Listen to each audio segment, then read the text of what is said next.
आतंकी lady doctor Shaheen के घर लखनऊ में एनआईए का छापा, मिले अहम सुराग, भड़के अखिलेश यादव, यूपी में एसआईआर पर हाहाकार। यूपी डायरी में आज देखिए 3 बड़ी खबरें। नमस्कार, मैं हूं रजनीश यादव, आप देख रहे हैं लोकमत हिंदी।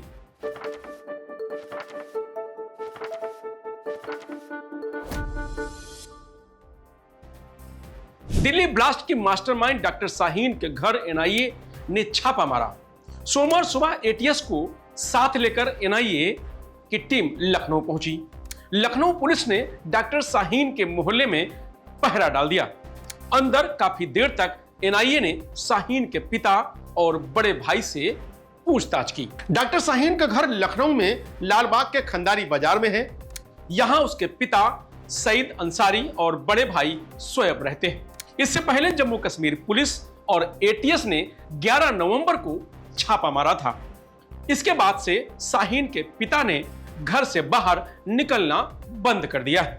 सोमवार को भी पूछताछ के बाद टीम के निकलते ही भाई शोएब ने दरवाजा बंद कर लिया। डॉक्टर शाहीन के घर जांच के दौरान बाहर पुलिस का कड़ा पहरा लगा हुआ है। उधर लोगों का आना जाना लगभग बंद हो गया है। एनआईए की टीम अंदर गई। उसके बाद सईद अंसारी और बड़े भाई शोएब से काफी देर तक पूछताछ की। बताया जा रहा था कि एनआईए की टीम अपने साथ डॉक्टर शाहीन को भी लेकर लखनऊ आई थी, लेकिन ऐसा नहीं है। टीम ने लंबी पूछताछ के बाद 11:15 बजे घर से बाहर निकली। कार्रवाई के दौरान लखनऊ पुलिस और एटीएस ने एनआईए की टीम को खबर दिया। बता दें कि बीते 11 नवंबर को जम्मू कश्मीर पुलिस और एटीएस की टीम ने डॉक्टर परवेज अंसारी और उनकी बहन डॉक्टर शाहीन सईद के लखनऊ स्थित ठिकानों पर छापेमारी की थी। लालबाग और मडियाओं आईएम रोड स्थित मकानों को खंगालते हुए टीमों ने दस्तावेज और अन्य संदिग्ध पहलुओं की गहन जांच की थी। डॉक्टर शाहीन सईद को 9 नवंबर को फरीदाबाद से जम्मू कश्मीर पुलिस ने गिरफ्तार किया था। पुलिस के अनुसार वह लखनऊ मुजम्मिल शकील की करीबी बताई जा रही है।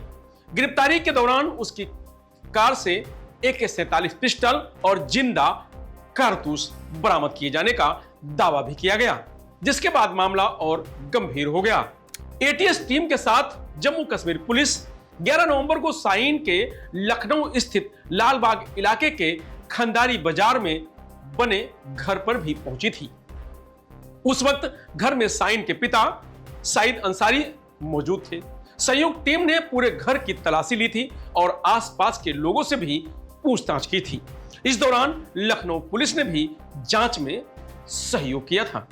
इससे पहले जांच एजेंसियों ने मडियाओं थाना क्षेत्र में शाहीन के भाई डॉक्टर परवेज अंसारी के घर पर करीब 3 घंटे तक छानबीन की थी। टीम के पहुंचने पर घर में ताला लगा मिला था, जिसे तोड़कर अंदर प्रवेश किया गया। वहां से भी दस्तावेज और इलेक्ट्रॉनिक साक्ष्यों की जांच की गई। डॉक्टर परवेज अंसारी लखनऊ के इंटीग्रल मेडिकल कॉलेज में असिस्टेंट प्रोफेसर के पद पर तैनात था। बताया जा रहा है कि उसने दिल्ली ब्लास्ट से करीब 1 सप्ताह पहले ही अपने पद से इस्तीफा दे दिया था। एटीएस ने उसे हिरासत में लेकर पूछताछ की है और उसके संपर्कों की भी जांच की जा रही है। जम्मू कश्मीर पुलिस और एटीएस की शुरुआती पड़ताल के बाद अब मामला एनआईए के पास है। एजेंसी दिल्ली ब्लास्ट से जुड़े तार, हथियारों की बरामदगी और आरोपियों के नेटवर्क की परतें खोलने में जुटी हुई है। जांच एजेंसियां यह पता लगाने का प्रयास कर रही हैं कि लखनऊ से लेकर दिल्ली और जम्मू कश्मीर तक इस पूरे नेटवर्क की कड़ियां कैसे जुड़ी हैं। तो वहीं एसआईआर के प्रेशर से परेशान बीएलओ की हो रही मौतों पर भड़के अखिलेश यादव। ड्रामा तो आप भी जानते हो कौन करता है। ये मुस्कुराहट बता रही है कि ड्रामा कौन करता है। ड्रामा, डेमोक्रेसी, केवल इसलिए ड्रामा शब्द का इस्तेमाल करना क्योंकि डी से डेमोक्रेसी है। हम ये चाहते हैं कि सिंसियरिटी से काम हो ऐसा है और कोई भी मतदाता छूटे नहीं। जो ये जान जा रही है, ये भी ड्रामा है क्या? हमारे साथियों ये बताइए, जो बीएलओ ये जान चली गई जिनकी, ठीक है ड्रामा था कि जान जाना?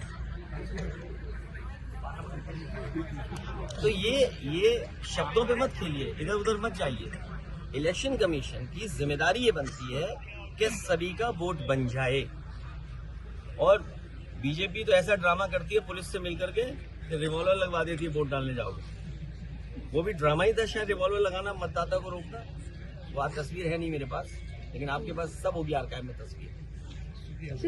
धन्यवाद। यूपी में कोई इलेक्शन नहीं है अभी, इलेक्शन अभी टाइम है, तो आप आराम से करते और सहूलियत के साथ करते, बहुत सावधानी से करते, बहुत सिंसियरिटी के साथ करते। ये कौन सा लोकतंत्र में आप किसका ड्रीम पूरा करना चाहते हैं? मुझे तो ये लगता है इलेक्शन कमीशन इस डेमोक्रेसी में भारतीय जनता पार्टी का ड्रीम पूरा करना चाहते हैं, जिससे कि विपक्ष की पार्टियों के वोट कट जाए। तो अखिलेश यादव के बयान पर डिप्टी सीएम केशव प्रसाद मौर्य ने भी बड़ा पलटवार किया है। देखिए, मैं सभी अपने ब्यूरो साथियों से ये कहूंगा कि चुनाव आयोग के द्वारा समय समय पर कोई न कोई अभियान चलाया जाता है।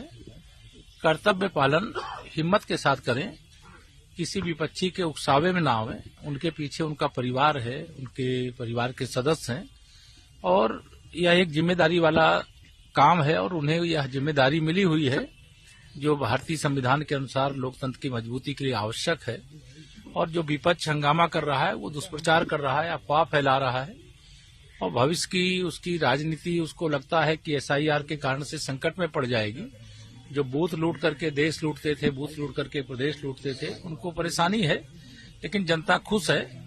एसआईआर के बाद बिहार का चुनाव हुआ, और विपक्ष के इसी आचरण के कारण से वहां के लोग उनसे नाराज थे और भाजपा गठबंधन से खुश थे, और हमें बड़ा जनादेश दिया है। और हमें पूरा विश्वास है कि हम पश्चिम बंगाल का होने वाला विधानसभा चुनाव भी, जब मतदाता सूची का शुद्धिकरण हो जाएगा, तो जीतेंगे। चुनाव आयोग ने फॉर्म भरने की जो तिथि थी थोड़ा आगे बढ़ा दी है, तो कहीं न कहीं वो तो स्वागत योग्य विषय है, सबको स्वागत करना चाहिए। चुनाव आयोग के सामने किसी भी राजनीतिक दल को अगर कोई समस्या है तो उससे कहना चाहिए, और चुनाव आयोग ने एक सप्ताह का जो समय बढ़ाया है, इसका हम स्वागत करते हैं।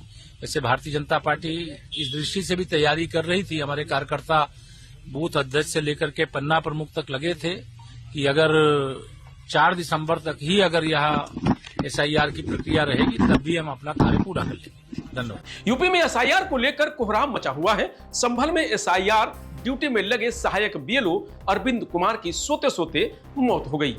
सोमवार तड़के 4 बजे टीचर अरविंद की पत्नी प्रतिभा उन्हें जगाने कमरे में गई। काफी देर कोशिश के बाद भी अरविंद नहीं उठे तो अनहोनी की आशंका हुई। परिवार वाले उन्हें पास के अस्पताल ले गए, जहां डॉक्टरों ने मृत घोषित कर दिया। बता दें कि प्रदेश में अब तक 8 बीएलओ की मौत हो चुकी है। इससे पहले 3 बीएलओ ने सुसाइड किया, 3 की हार्ट अटैक से और 1 की ब्रेन हेमरेज से मौत हुई थी। इधर देवरिया के लेखपाल आशीष कुमार के घर एसडीएम दिशा श्रीवास्तव पहुंची। यहां वह फूट फूट कर रोई। आशीष का शव रविवार को पैतृक गांव परखा पहुंचा। परिजनों ने अंतिम संस्कार से इनकार कर दिया और डीएम को बुलाने पर अड़ गए। सूचना पर एसडीएम पहुंची। परिवार की हालत देखकर वह अपने आंसू नहीं रोक पाई। कुर्सी पर बैठे बैठे फपक फपक कर रो पड़ी। इसके बाद परिजन अंतिम संस्कार के लिए राजी हुए। अंतिम संस्कार के वक्त आशीष का साथी लेखपाल नीतीश सिंह बिलख कर रो पड़ा। कहा कि मुझे दुख होता है कि मैं लेखपाल हूं, हमारे परिवार का एक आदमी चला गया और कुछ नहीं हो रहा है। वहीं मुरादाबाद में बीएलओ टीचर के सुसाइड की घटना के बीच एक महिला बीएलओ के ब्रेन हेमरेज होने की खबर सामने आई है। 57 साल की शिक्षिका आभा सोलोमन को नाजुक हालात में शहर के एक निजी अस्पताल में भर्ती कराया गया है। देर रात हालात और बिगड़ने पर उन्हें वेंटिलेटर पर शिफ्ट करना पड़ा है। फिलहाल उनका अस्पताल में इलाज चल रहा है। यूपी डायरी में आज इतना ही। कल फिर मिलेंगे नई खबरों के साथ। तब तक आप बने रहिए लोकमत हिंदी के साथ।